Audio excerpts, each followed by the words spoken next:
25 साल, पूरे 25 साल बीत चुके हैं, लेकिन एक औरत सेत्सुको मियाजावा टोक्यो के सेतागाया डिस्ट्रिक्ट में आज भी अपने बेटे के घर के पास जाती है और शायद उस रात को याद करती है जिसने उससे सब कुछ छीन लिया था। एक ऐसा घर जो बाहर से बिल्कुल नॉर्मल लगता है, लेकिन उसके अंदर एक ऐसी कहानी दफन है जिसने पूरे जापान को हिला दिया था। 30 दिसंबर 2000 ये वो रात थी जब एक पूरा परिवार खत्म हो गया और एक ऐसी मिस्ट्री शुरू हुई जो आज तक सॉल्व नहीं हो पाई। पुलिस के पास डीएनए था, फिंगरप्रिंट्स थे, किलर का खून था, उसके कपड़े थे, उसके शू प्रिंट्स थे, लेकिन फिर भी 25 साल बाद तक कोई नहीं जानता कि वो आदमी कौन था। और शायद इसी वजह से सेतागाया फैमिली मर्डर्स को जापान का सबसे मिस्टीरियस अनसॉल्व्ड केस में गिना जाता है। कहानी शुरू होती है 30 दिसंबर 2000 से। पूरा दुनिया नए साल का इंतजार कर रही थी, लेकिन जापान में न्यू ईयर सिर्फ एक सेलिब्रेशन नहीं होता, ये उनकी कल्चर और ट्रेडिशन का एक बहुत ही खास हिस्सा होता है। फैमिलीज कई दिन पहले से तैयारी करना शुरू कर देती है। लोग शॉपिंग करते हैं, अपने रिलेटिव से मिलते हैं और नए साल का स्वागत करने की प्लानिंग करते हैं। उस दिन टोक्यो के सेतागाया डिस्ट्रिक्ट में रहने वाली मियाजावा फैमिली न्यू ईयर शॉपिंग के लिए बाहर निकली हुई थी। 44 साल के मिकियो मियाजावा और उनकी 41 साल की वाइफ यसुको और उनके 2 बच्चे 8 साल के नीना और 6 साल की रे। उस इवनिंग पूरी फैमिली साथ थी। ऐसा अक्सर नहीं होता था। मिकियो और यसुको दोनों अपने काम में काफी बिजी रहते थे, इसलिए अक्सर बच्चों की देखभाल उनकी नानी और फैमिली के दूसरे मेंबर्स किया करते थे।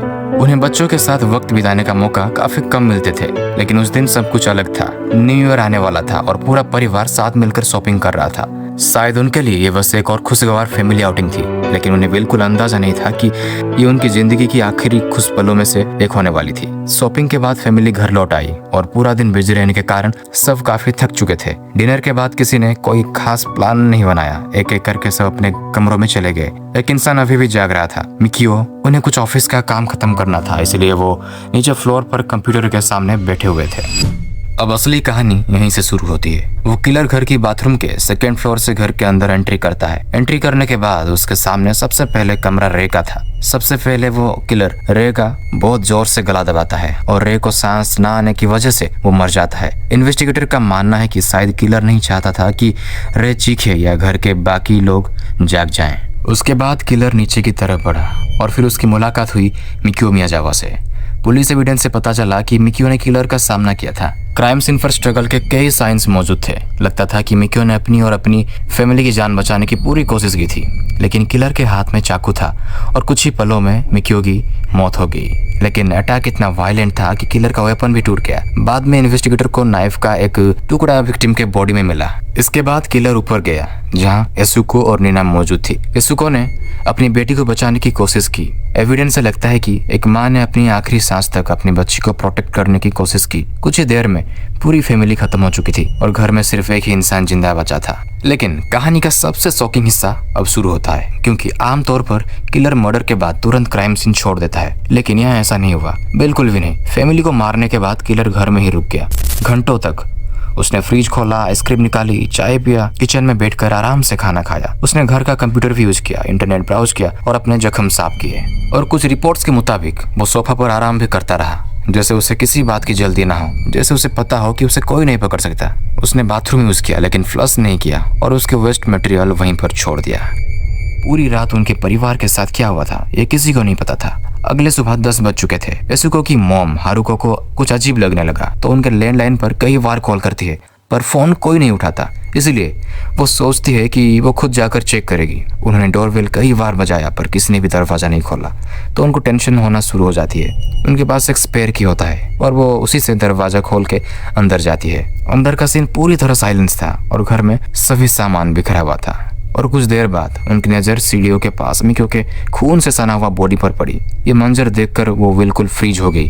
उनका दिमाग काम करना बंद हो गया और सडनली उन्हें उनकी बेटी और पोता पोती का ख्याल आया और वो उनकी तरफ दौड़े चली गई। उन्होंने देखा कि यसुको और नीना फ्लोर पर पड़े थे और उनकी पूरी बॉडी खून से लथपथ था।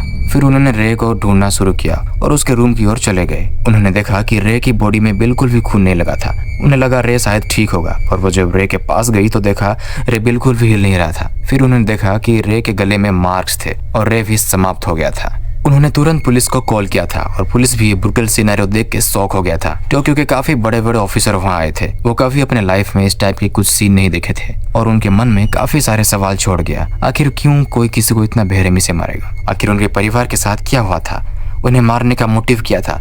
इस मिस्ट्री को समझने के लिए हमें मर्डर से पहले की मियाजावा फैमिली का जिंदगी समझनी होगी।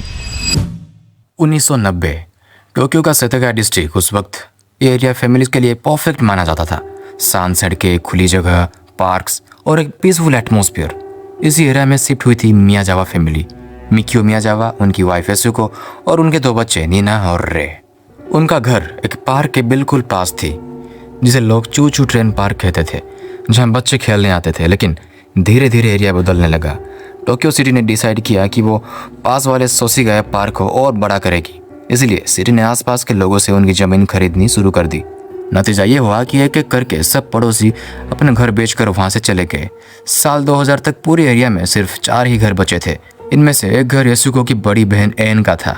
हालांकि ज्यादातर समय उस घर में यसुको और एन की मां रहती थी। एन कुछ सालों तक इंग्लैंड में अपने बेटे के साथ रहती थी और साल 2000 में वापस जापान आई थी।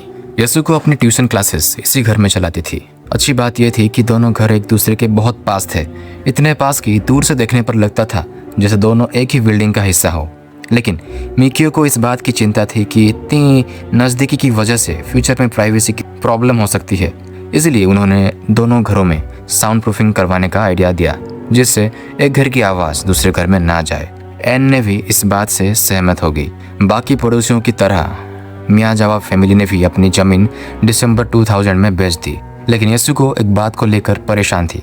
उन्हें लगता था कि अचानक नई जगह शिफ्ट होने से बच्चों को डिफ़िकल्ट हो सकती है, खासकर उनके छोटे बेटे रे को, क्योंकि उसे डेवलपमेंटल डिसऑर्डर था और उसे नए एनवायरनमेंट में एडजस्ट करने में मुश्किल हो सकती थी। इसलिए फैमिली ने कुछ समय और वहीं रहने का फैसला किया और मार्च 2001 में शिफ्ट होने का प्लान बनाया।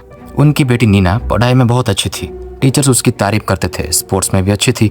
हर पेरेंट जिस तरह का बच्चा चाहता है, नीना वैसी ही थी।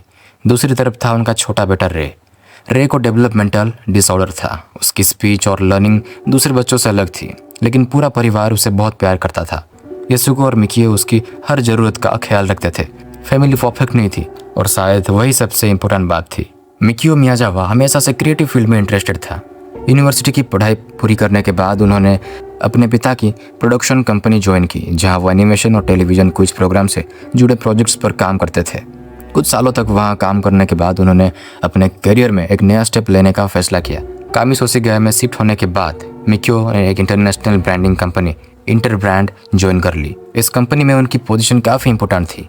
वो कॉर्पोरेट आइडेंटिटी डिपार्टमेंट को लीड करते थे और कई बड़ी कंपनीज के ब्रांड इमेज और आइडेंटिटी प्रोजेक्ट्स पर काम करते थे। सीधे शब्दों में कहें तो किसी कंपनी को लोग किस नज़रिए से देखेंगे और मार्केट में उसकी पहचान कैसी होगी, उसके पीछे मिकियो जैसे प्रोफेशनल की बहुत बड़ा योगदान होता था। उनका करियर धीरे धीरे अच्छा ग्रो कर रहा था और फैमिली की फाइनेंशियल कंडीशन भी काफ़ी स्टेबल थी। लेकिन जब हम इस केस को डिटेल में देखते हैं तो पता चलता है कि मर्डर से कुछ दिन पहले कुछ ऐसी घटनाएं हुई थी जिन्हें आज भी लोग सस्पिशियस मानते हैं। उस वक्त शायद किसी ने इन बातों पर ज़्यादा ध्यान नहीं दिया था, लेकिन बाद में जब पूरी ट्रेजेडी सामने आई तो ये छोटी छोटी बातें काफ़ी इंपॉर्टेंट लगने लगी। मर्डर से कुछ दिन पहले मिकियो मियाजावा की कुछ लोकल टीनेजर्स के साथ बहस हुई थी। ये लड़के पास के पार्क में स्केटिंग करते थे और अक्सर काफ़ी शोर मचाते थे। मिकियो ने कई बार उन्हें रोकने की कोशिश की थी, क्योंकि उन बच्चों के शोर की वजह से उन्हें काफ़ी दिक्कत होता था। सिर्फ इतना ही नहीं, रिपोर्ट्स के मुताबिक उनका सामना जापान के बोसोजोकू बाइकर ग्रुप के कुछ मेंबर से भी हुआ था। ये वही बाइकर गैंग्स थे जो अपने अग्रेसिव बिहेवियर और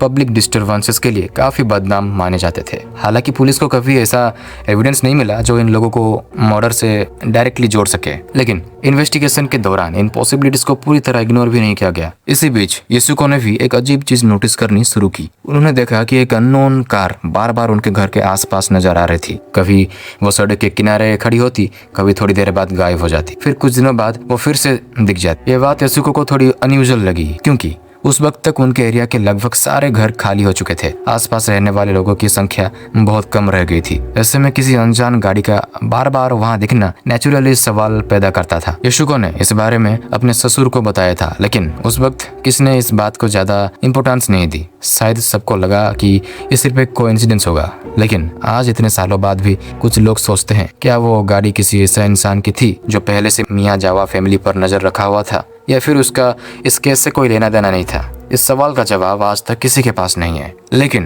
इन सब बातों के अलावा एक और चीज थी जो काफी अजीब थी। मर्डर से कुछ महीने पहले एरिया में स्ट्रे एनिमल के साथ कुछ बहुत ही बुरा करने की खबरें सामने आई थी। पहले ये मामले छोटे लग रहे थे, लेकिन धीरे धीरे इनकी सीवियरिटी बढ़ने लगी। पुलिस को भी इन इंसिडेंट्स के बारे में पता था, लेकिन उस वक्त उन्हें नहीं लगा कि इसका किसी बड़े क्राइम से कोई कनेक्शन हो सकता है। हालांकि बाद में कुछ लोगों ने एक अलग थ्योरी थी। उनका मानना था कि हो सकता है ये किसी डेंजरस इंसान की शुरुआती हरकतें रही हो, क्योंकि कई क्रिमिनल केसेस में देखा गया है कि कुछ वायलेंट क्रिमिनल्स पहले जानवरों को नुकसान पहुंचाते हैं और बाद में उनका बिहेवियर और ज्यादा वायलेंट हो जाता है। इसी वजह से कुछ लोगों ने सवाल उठाया कि क्या ये सब करने वाला वही इंसान हो सकता है जिसने बाद में मियाजावा फैमिली को टारगेट किया? क्या वो काफी समय से एरिया में घूम रहा था? क्या वो फैमिली पर नजर रख रहा था, या फिर ये सब एक कोइंसिडेंस था? इसका जवाब आज तक किसी के पास नहीं है। सबसे हैरान करने वाली बात यह थी कि जिस तरह किलर चुपचाप घर के अंदर घुसा था, उसके बाद उसने बिल्कुल उल्टा बिहेव किया था। घर के अंदर आइसक्रीम की खाली कप्स, चाय की कप और खाए हुए मेलन के छिलके पड़े हुए थे। इन सब चीजों को देखकर ऐसा लग रहा था जैसे किलर मर्डर करने के बाद तुरंत वहाँ से नहीं भागा था, बल्कि उसने घर के अंदर काफी समय बिताया था। और इसी बात ने इन्वेस्टिगेटर को सबसे ज्यादा कंफ्यूज किया, क्योंकि आमतौर पर क्रिमिनल्स क्राइम के बाद जितनी जल्दी हो सके वहां से निकलने की कोशिश करते हैं, लेकिन यहाँ सब कुछ उल्टा था। ऐसा लग रहा था जैसे किलर को पकड़े जाने का कोई डर ही नहीं था। और उसकी सबसे बड़ी गलती ये थी कि उसने अपने पीछे छोड़े गए सबूत मिटाने की भी बिल्कुल भी कोशिश नहीं की।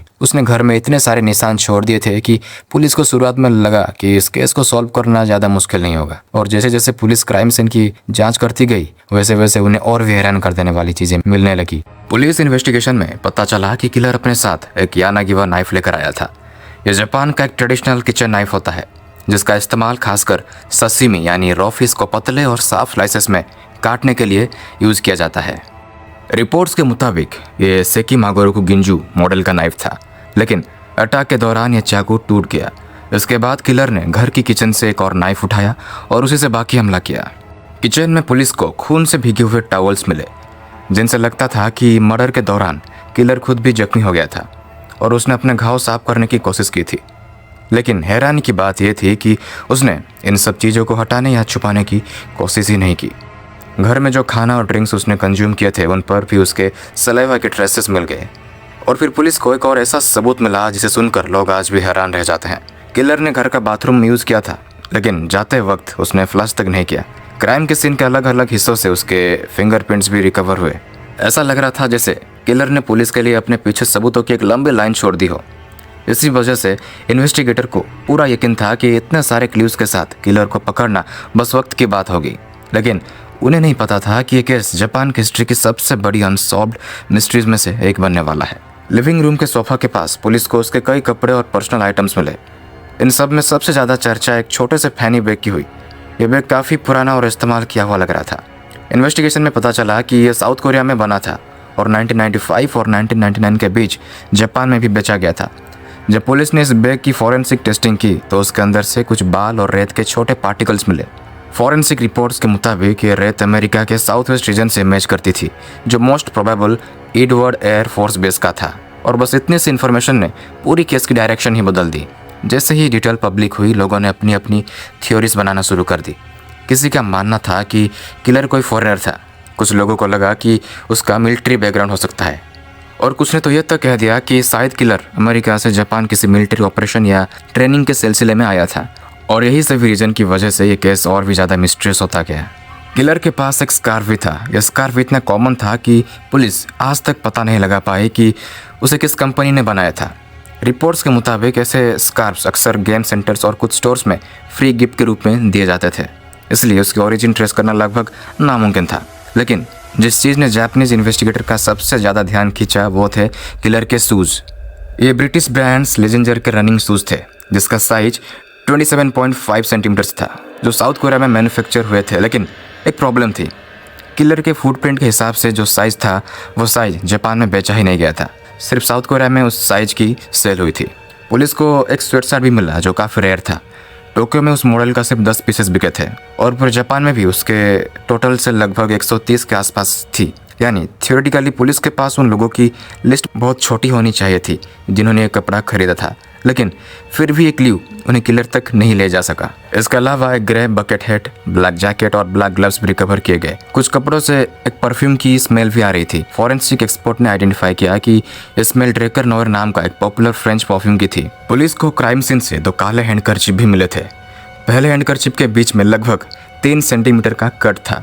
इन्वेस्टिगेटर का मानना था कि किलर ने उस कट के अंदर नाइफ का हैंडल डाला था ताकि अटैक के दौरान उसकी ग्रिप मजबूत रहे और चाकू हाथ से ना फिसले। वहीं दूसरा हैंडकरचिप अलग तरीके से मुड़ा हुआ था। उसकी शेप देखकर पुलिस को लगा कि शायद किलर ने चेहरा ढकने के लिए मास्क की तरह इस्तेमाल किया था, लेकिन बाकी क्लूज की तरह ये हैंडकरचिप भी पुलिस को किलर की असली पहचान तक नहीं पहुंचा सके। लेकिन इतने सारे एविडेंस मिलने के बाद भी पुलिस को लग रहा था कि कहानी में कुछ मिसिंग है। अगर किलर का मकसद सिर्फ पैसा चुराना होता तो वो ये काम बिना किसी मर्डर के भी कर सकता था, और अगर चोरी ही करनी थी तो वो उस वक्त घर में घुसता जब वहाँ कोई मौजूद न होता। जिस तरह से पूरी फैमिली को टारगेट किया गया, उससे लगता था कि ये सिर्फ रॉबरी का मामला नहीं था। ऐसा महसूस हो रहा था जैसे किलर के अंदर किसी तरह का गुस्सा या नफरत छुपी हुई थी। और पुलिस को एक और अजीब बात पता चली। घर में रखे क्रेडिट कार्ड्स, ज्वेलरी और बाकी कीमती सामान छुआ तक नहीं गया था। सब कुछ लगभग अपनी जगह पर था।